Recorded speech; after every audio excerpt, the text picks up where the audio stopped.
If you've ever wondered what it would be like to be on a reality TV show, I'm here to tell you the 5 things I learned being a reality TV show star.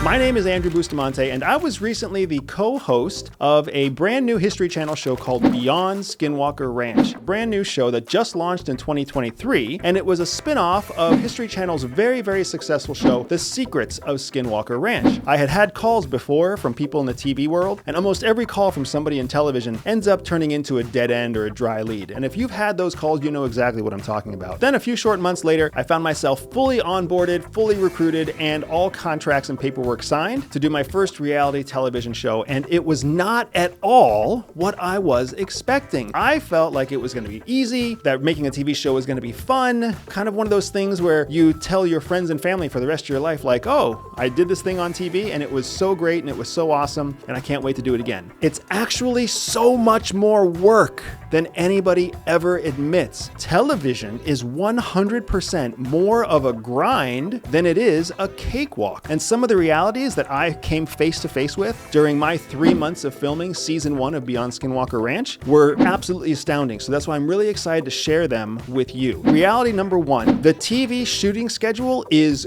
grueling. I'm telling you right now that we shot between 4 and 6 consecutive days in a row every week for 12 hours a day. That is an insane amount of work. We would have our call time in the morning, sometimes at 6 a.m., sometimes at 9 a.m., sometimes even as late as noon. And we would continue to work the full 12-hour day until 6 o'clock, 9 o'clock, or 12 o'clock at night. And we would do that consecutive days in a row, according to whatever the weather dictated, according to whatever footage was needed in order for us to advance the reality TV show. It's not at all like you think, where talent isn't needed or audio people aren't needed. That's not how it works. Everybody's there all the time. You're shooting on location. When you're physically moving from place to place, you have to move as a full unit. So that means the entire contingent of 12 or 16 people would go to the shoot site and stay on site 12-hour days up to 6 days in a row with 1 day off before the next round of 4 to 6 days for 3 consecutive months was incredibly challenging. It felt more like I was back in a military or CIA deployment than creating a television show. You are not in control of the schedule. The schedule is very much in control of you. Reality number 2, the pay is so much lower than what you would expect. Salaries across the range in the world of TV and film are all over the place. There really is no consistency. There's no continuity because there is no regulatory process for how much somebody is or isn't paid. And when it comes to reality TV, there's all sorts of factors that go into deciding how much you do or don't get paid. For example, if it's the first time you've done a reality TV show, they just don't offer you very much money. They're not sure that you're actually going to work out for the show at all. So the production company doesn't want to take a big gamble by giving you a chance to be on TV and also giving you a big fat paycheck. Because if you're bad on TV, they now have a bad show and they've lost a bunch of money on you. So they offset the risk to themselves by paying you very little to have you do your first show. That's their chance of essentially seeing whether or not you can dance. My contract in many ways is still under a non-disclosure agreement, but I will say this, it took me 7 days to make less money on TV than I make in 4 hours running my own business.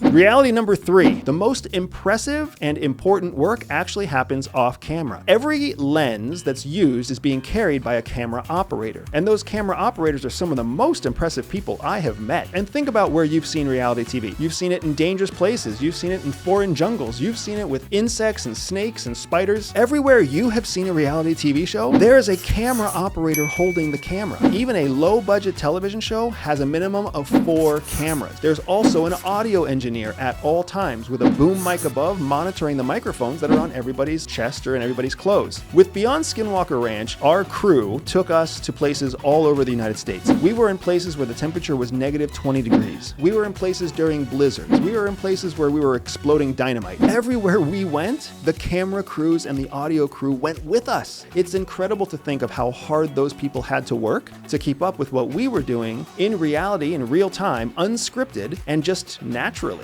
On top of that, when all of the filming is done, then all the post-editing that it starts. All the story editors, all the post editors, all the color correction, all the audio, for every 1 minute of reality television you watch, it took 1 hour to film that 1 minute because of how much work is done off camera. And I am immensely grateful to all the men and women who put such hard work into making me look good, polished, look well-spoken during my time as a host on Beyond Skinwalker Ranch. Thank you so much. You guys know who you are, and I am eternally grateful to you. Reality number 4. The entire television industry, it's not put together by a company. It's put together by a massive team of contractors, temporary employees who are brought together because they have a specific skill, and all their skills are coordinated under a contracted showrunner or executive producer. With History Channel's Beyond Skinwalker Ranch, it looked like this. A&E, the parent company for History Channel, wanted to create a show. They awarded that show to a production company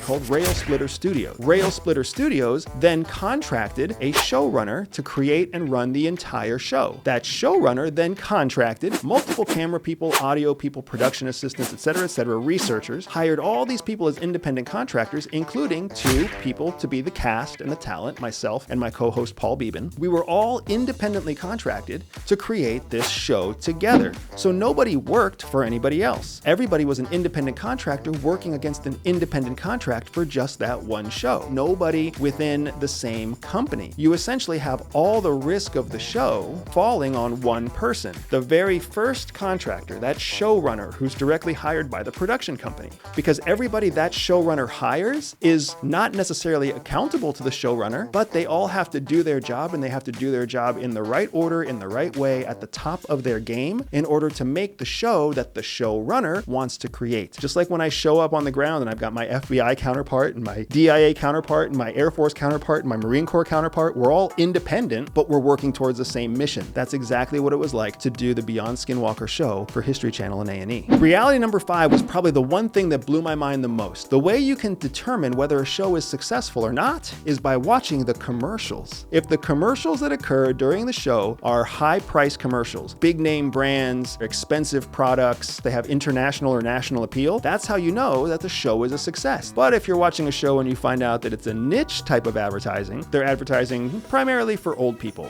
primarily for kids, or they're advertising primarily for something else, the show is not generating as much revenue. Because when you can have Mazda and Papa John's competing for the ad space on a show, you know that show is successful. And that also means that the network is making a lot of money off of the advertising. If you end up watching a show and you see the same commercial over and over again, and it's always for that small local bank, that's how you know the show is not that successful. So I was blown away when I had a chance to watch the opening few episodes of Beyond Skinwalker Ranch with some of the people that I worked with on the show, and they were able to walk me through what I was seeing as I'm watching major national restaurants and major national car advertisers. We were also seeing some major pharmaceutical companies advertising during the commercials of that first episode. That gave us all we needed to know to see that the network saw the show as a success and the advertisers wanted to advertise on the show. So I hope you're just as interested as I was to learn these 5 realities about reality TV that I didn't realize before I signed up for Beyond Skinwalker Ranch. And now that I've completed my first season of the show, I'm actually really excited to see where we go in the second season, because I've now seen a little bit of what success in TV looks like. I now know what it's like to run through that grueling schedule, to be part of that awesome team, the awesome creative minds behind every camera, and of course the showrunner who's behind the whole thing. My co-host, Paul Beeben, investigative journalist, awesome guy, he was on this adventure with me every step of the way. If you haven't had a chance to see me on Beyond Skinwalker Ranch, go ahead and Google it right now. You'll be able to watch some clips on YouTube. You'll be able to buy the entire first season if you go to Amazon.com. But check it out, take a look, see how I did. You'll see that they changed my hair, they kept my beard, they changed my clothes, and they put me in some hellaciously difficult situations. The show was a ton of fun, and I'm actually going to continue creating videos where I take you a little bit more behind the scenes of what it was like to be part of that first season. So stick around, leave a comment. Thanks again for watching, and I'm super excited to show you the next chapter of what it's like to work in reality television.